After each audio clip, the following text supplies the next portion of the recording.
All right. So NVIDIA created this toolkit called Nemo. It's a toolkit for building state-of-the-art conversational models. It's really nice because, you can see here on the slide, we have voice recognition, natural language, and speech synthesis. That's kind of where we'll put this conversational AI topic at hand. Again, high level, right? We're not going to dig into what this algorithm does and why it does it so well.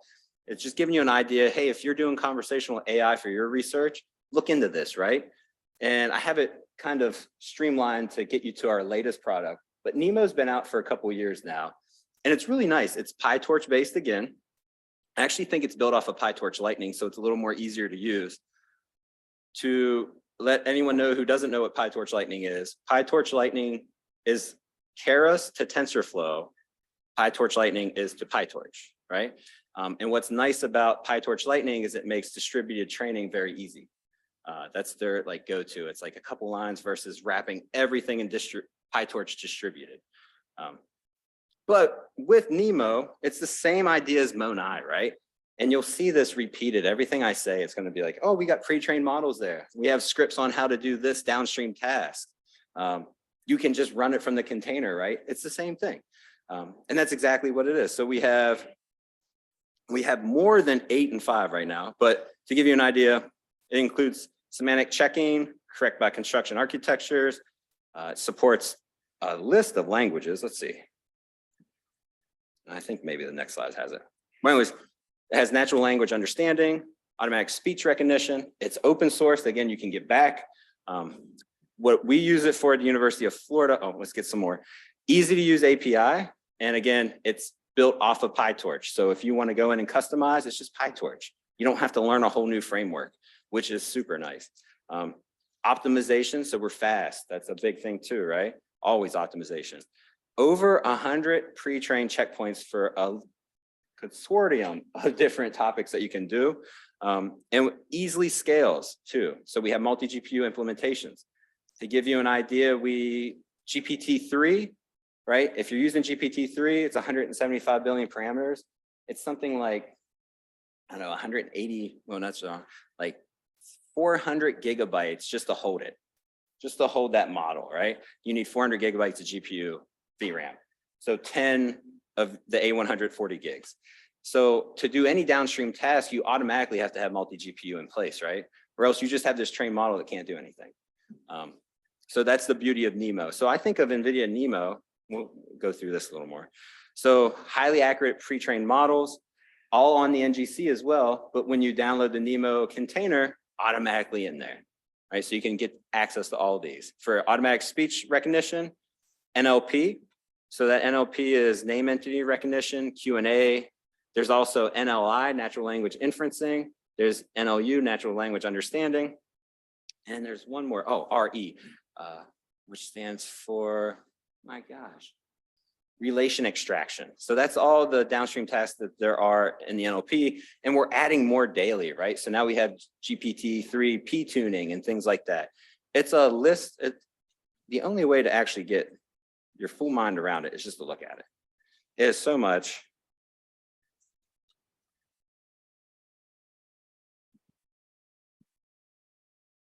And this is the GitHub, but again, if you download the container, this GitHub's in the container. So it's just a big consortium. Basically think of Nemo as I have a pre-trained model that I trained some transformer, say you trained BERT on a ton of language, and you have this pre-trained model, this self-supervised learned model, and now you want to do all your downstream tasks for it. That's where Nemo comes in. So you can do the automatic speech recognition, and it goes through all the models. We also have beam search decoding, which is huge. We have speech classification, speech command recognition, voice activity detection, speaker recognition, and we have pre-trained models for all these. So you don't even have to start with nothing, right? And the list goes on and on. Here we go for the NLP. So we have neural machine translation, which is huge. I think we're up to like 9 different languages. Token classification, text classification, joint intent. I mean, it's just amazing. Speech synthesis. And then of course, some really good fast pre-processing like text normalization, and doing things like that, like the tokenizers and that. So it's a great toolkit to have if you're doing NLP. Again, I have a pre-trained model. What am I going to do with that pre-trained model, right? So here's the multiple languages we have in the Nemo collection. And I think this is even more. This was 2021, and it's amazing how fast NVIDIA turns out new things. So then the question comes, hey, I don't have a pre-trained model, but I have a bunch of data, and I really want to train a new GPT-3 or train a new BERT model on all this data. How do I do it? Well, that's where Megatron comes in. Megatron is our open source framework for doing large, very large, transformer-based language models. They were very creative on how they split up data parallelization, model parallelization, and tensor parallelization. Basically fancy ways of how I can get everything on multiple GPUs to have it run effortlessly and fast. So you can think of a network in these pictures, right? That's a neural network. So there's multiple different ways you can split the neural network up on 2 GPUs, right? You can split it in half, left to right, and have half the model do something and then talk to the other half of the model on the other GPU. Or you can just have it work as one large network on 2 GPUs, right? Very, very intricate amount of coding and software development goes in to make these parallelizations super fast. It's also, I don't know if anyone here does NLP, but deep speed is also integrated into Megatron as well, just for faster ability to do things, right? And what we're showing here is Megatron's performance, AKA the bigger the NLP model, the better you're gonna do, right? The bigger your self-supervised learning is, training this model on your data, the downstream tasks are always better performed than a smaller model. And it's a very strange phenomenon with NLP. And I think we're bridging that gap on like how large we can get before we get stagnated on those downstream tasks. And this just says, hey, how well can we scale with Megatron, right? And Megatron makes it effortless in scaling. It's literally like a config file, like a YAML, and you just put some things in. It's super simple. Everything Megatron based is PyTorch, obviously, PyTorch distributed. But to go in, you don't have to code into the PyTorch. You just use a config file, and you'll, say your BERT model, you want to be 64, 256, 64. So 64 heads, a hidden thing of 256 tokens, and then attention, you want 64 attention model heads too. That's all you would do to change the size of your model, and then it runs the same exact way as if you max that out 10x, right? And it allocates the appropriate number of GPUs, allocates the tensor parallelization, the model parallelization, all that for you. So it's an effortless way to scale, because scaling is hard. And then, of course, NVIDIA is NVIDIA, so we have to brag about having the largest model at the time. We've actually been overcome by another research company that did like a 540 billion parameter model. But again, right, so we trained this Megatron Turing model, 530 billion parameters, 2 terabytes of GPU data just to hold it, right? You can argue if that's worth it, if it's not, but we've actually at NVIDIA talked about inferencing, deploying in the real world. We have that latency down that if we actually demoed it at GTC, where you had a real life speech interaction with the AI. It was Toy Jensen, and you could ask it a question and it was under 100 milliseconds in response time, which is remarkable considering it's 2 terabytes of data to hold this model, and it's giving you under 100 millisecond latency. Just blows my mind. But that's all the inferencing side. So I don't know how many people in research actually focus on inference, deploying and things like that, but we have a whole suite of things to help speed that up too. Now I'm gonna brag for a minute because these are my 2 projects that I did at University of Florida. First is Gator Tron, the largest ever clinical NLP model. We trained BERT-like models on a ton of data, 100 billion words of actual UF health clinical notes, right? So actual NLP notes. It's gigantic. The largest beforehand was BioMegatron, and it wasn't even trained on clinical notes, but open source data. So we have 16 times the amount of data on that, 144 times the amount of individual notes on clinical BERT, which was made just for clinical NLP. gigantic, right? And we trained a 3.9 and an 8.9 billion parameter BERT model. And we also trained a 345 million parameter model that is available on the NGC. Down there at the bottom, it's called Gator Tron OG, original, right? But the next slide, we'll talk about why that is. But for this, we trained on 70 nodes. So 500, no, that's wrong. Yeah, 70 nodes. 500, no, that is wrong. 120 nodes, there we go. The next one we trained on 70. 120 nodes. So almost 1,000 GPUs we trained. And it took 7 days to train the 9 billion parameter model on, trying to think of the gigabyte size, because we mixed in the clinical notes with some open source English dictionary data sets. That way we get because clinicians don't use proper English all the time, right? And they freehand, they scratch. So we had to make sure we use things where it caught all the English language as well as the clinical expertise. So it ended up being close to 500 gigabytes of data that we trained it on. 7 days, 9 billion parameter model. And of course, we have a paper coming out with this. It's state of the art on all downstream tasks in the clinical domain. Makes sense. It's super big, right? Makes a lot of sense. But then we went up one more and said, why just stop at BERT? We can go to GPT-3. So we did that. And we trained on same amount of GPUs. For the 5 billion parameter GPT-3-like model, we trained on 70. For the 20 billion parameter GPT-3-like model, we trained on 100 nodes, tons of GPUs. This is just a massive model, right? And the whole idea of Gator Tron is let's get a GPT-3-like model that can generate clinical text, generate a ton of clinical text that's de-identified, no PHI, no one exists. It's all fake. And then train Gator Tron, the previous Gator Tron, on that data and see how well we do. So a digital twin of clinical patients, training on that. And surprisingly, we did incredibly well. It outbeat the 345 million parameter model on original data. The synthetic data did better. And the synthetic 345 million parameter model is also available on NGC. It is called Gator Tron S. So if you're in that domain and you do clinical NLP or anything like that, check it out. Shoot me an email, we can talk about it. That was as soon as I got to Florida, they're like, hey, we're gonna do the largest clinical model ever. I was like, all right, cool. Didn't know what Slurm was, so. All right, so then it's like, yep. They're doing NLP on what? Okay, so the question was, what are they using NLP for Gator Tron and Gator Tron? On clinical notes. So you can think of a bunch of different ways to discharge patients, and you go in, your clinician writes a bunch of stuff about your blood pressure, things that you could go in categorical data, but the clinician's actually going to write it out, your age and things like that.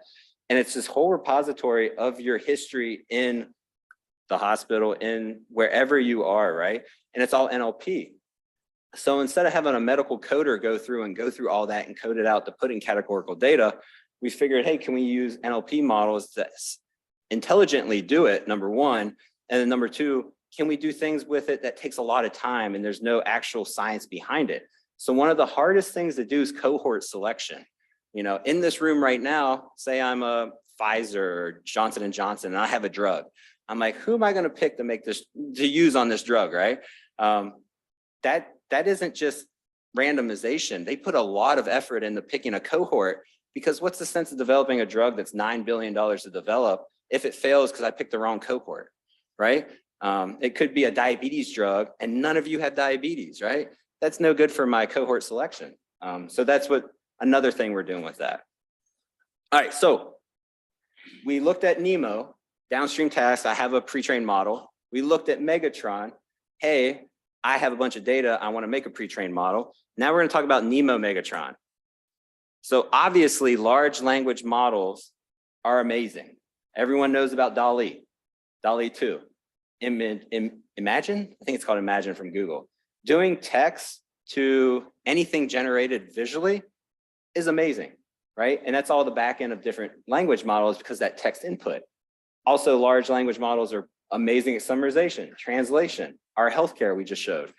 virtual avatars, right? Just anything you can think of where there's some kind of dialect, large language models perform extremely well compared to everything in the historical past.